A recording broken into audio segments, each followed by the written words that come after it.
Ito ang kumpletong listahan ng ating mga sangkap. Hugasan nating mabuti ang bigas at ibabad muna natin ito sa tubig 1 oras o hanggang 2 oras.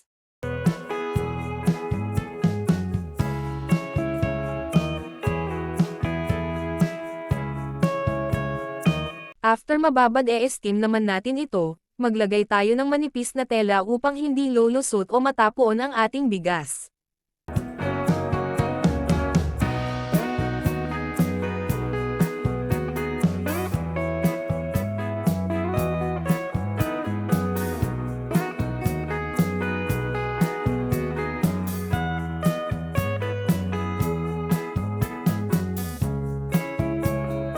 I-steam natin sa medium heat, mga 20 minutes o hanggang maging half-cooked na ito.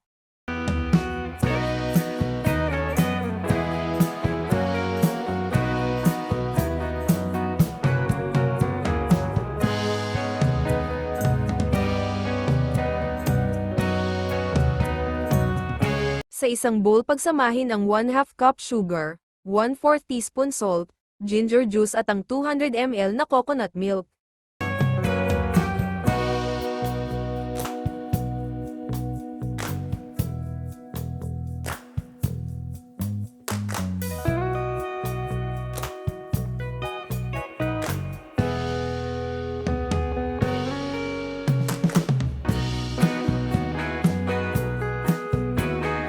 Naging half-cooked na ang ating rice, hanguin muna natin ito.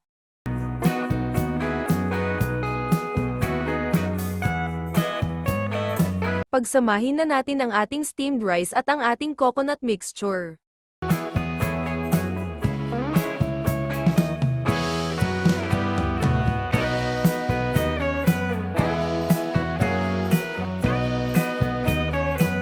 Haluing mabuti.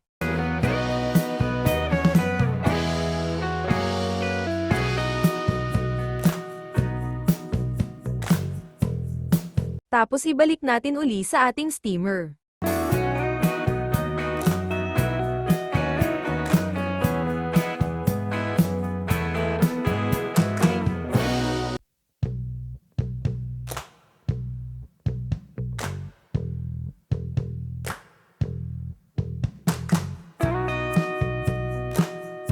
I-steam natin uli sa mahinang apoy na lamang hanggang tuluyang maluto na ito.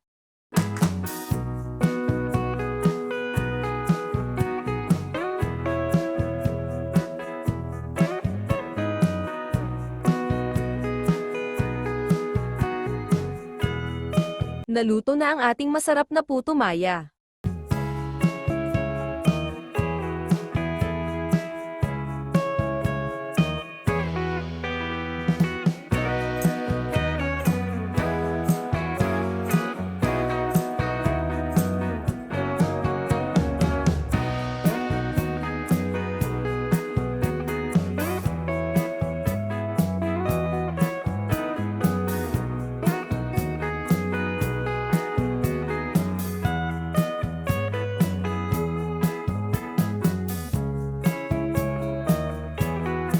Cheese ang ginawa kong pang toppings, pwede kayong mag-toppings ng nais nyo.